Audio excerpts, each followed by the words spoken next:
Good morning, everyone. It is 6 a.m., half an hour before the market is going to open on Wednesday, July 10th. So this market has been going up. It's been drifting up on low volume. You can see that this morning in the pre-market, it looks like we are a little bit higher. It's come down a bit, but we're still up. This market keeps wanting to go up, but as we know, we are moving up in sort of a dangerous manner because really the only things that are moving up are the tech stocks and mostly the FANG stocks. So uh, if we look at what's going on, for example, in Apple, right, that's moving up, making very strongly making new highs. We look at Microsoft. Microsoft. Very strongly making new highs, not yesterday, but still very strongly making new highs. And then we have NVIDIA is drifting higher. Looks like in the pre-market, we're going to gap up a little bit higher. We've got, let's try Netflix. I didn't look at Netflix earlier, but yeah, they're same thing. We're very near all-time highs and still drifting higher. So we've got these really big FANG stocks. We've got these really big semiconductor stocks like Taiwan Semiconductor, new high 2 days ago, and then pulling back a little bit. But all of these are dragging entire markets up. We've looked at the disparity between the equal weighted and non-equal weighted enough times over the last week that I'm not going to do it again unless there's a specific reason for me to look at it today. But all of that is creating disparity in the markets, or at least in the sectors. And the markets are really just riding on that one sector to keep it up. So now when we look at things like VIX, we see that VIX is super low. It is basically as low as it gets for the entire 2024. And we don't stay in these periods for super extended periods of time. So here we went for a few months, and then we did get this one spike right here before coming back down and then coming way back up here. And then here we've been chopping around sideways for a while, and it's about time to get some volatility. It doesn't mean that we'll get it right away or right now, but we do have the CPI report coming up tomorrow and the PPI report on Friday, and that does give us the potential to spike our volatility.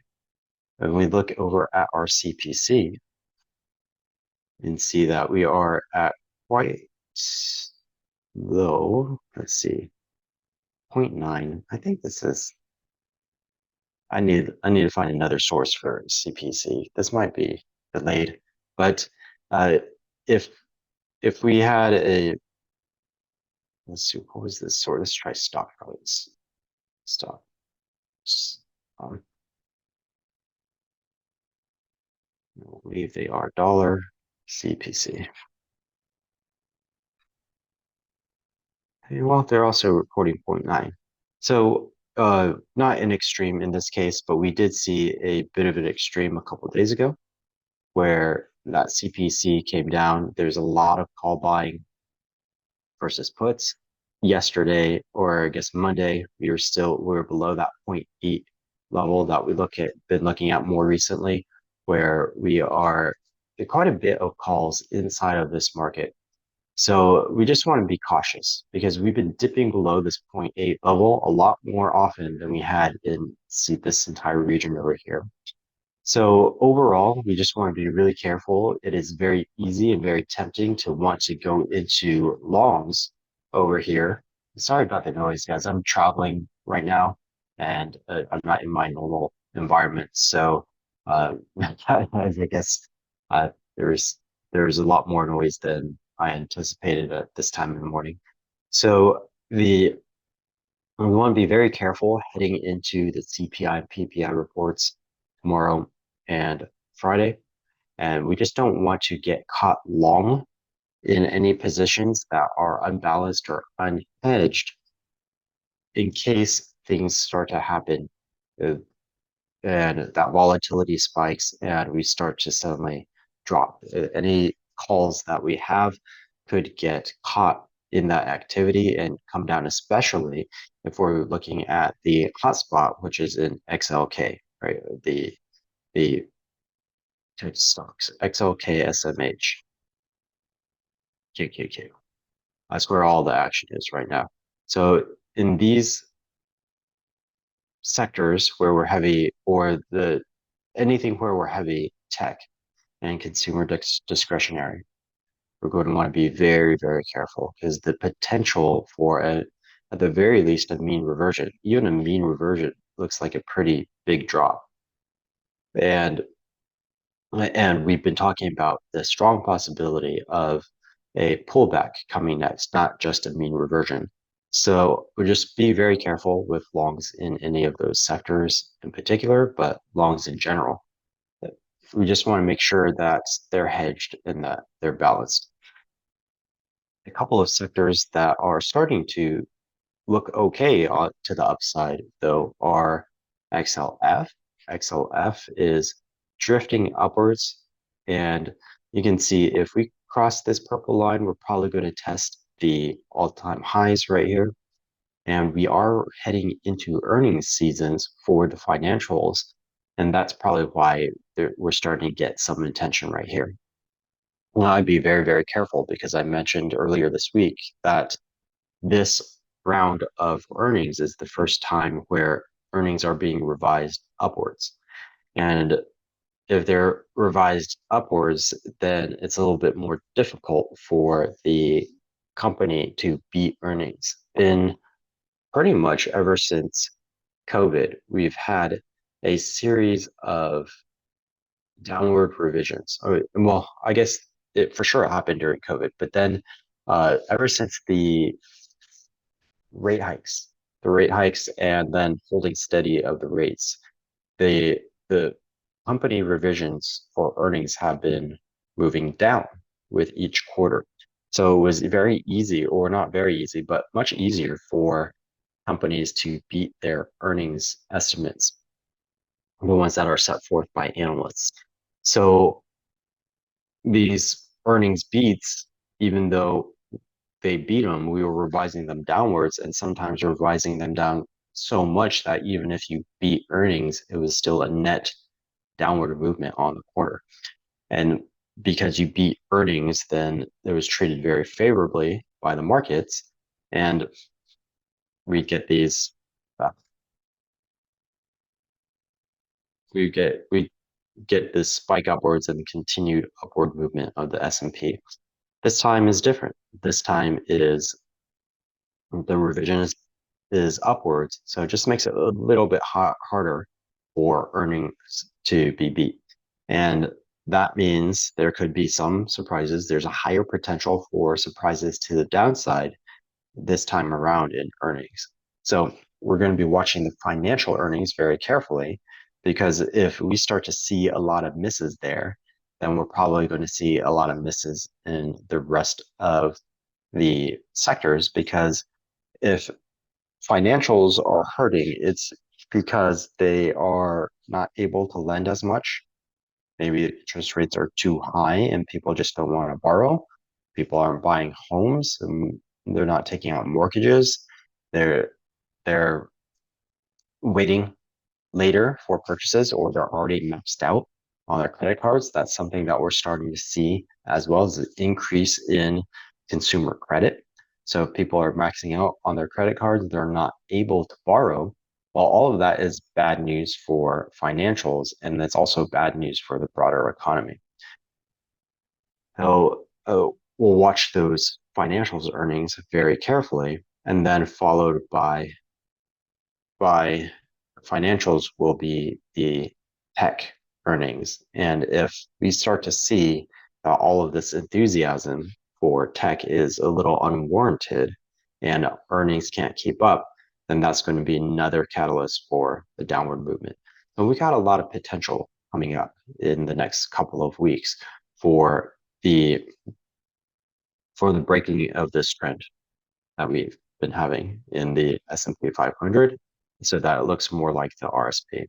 So we just want to be very cautious here and very judicious about our calls or going to the longs because there is currently a lot more risk to the long side than there is to the short side, which sounds funny when you're looking at a market that keeps making all-time highs, but just the way that it's being held up by such few sectors is creating this situation where, yeah, we're making all-time highs. Yeah, look, it's looking great. The entire year has been amazing with just this one pullback.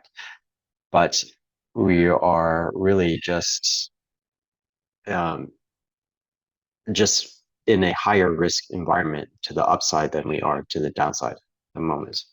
And let's take a quick look at bonds. Bonds, we started to ease up a little bit. We're having trouble at this purple line. And if we continue to pull back, then uh, we'll start to get in a little bit more alignment with not having a rate hike in July. These levels where we are right here, between here and 95, those are really levels we would expect if there was a strong possibility of a rate cut in September. Right now, the market is pricing in about 70 to 75. CME Fed Watch.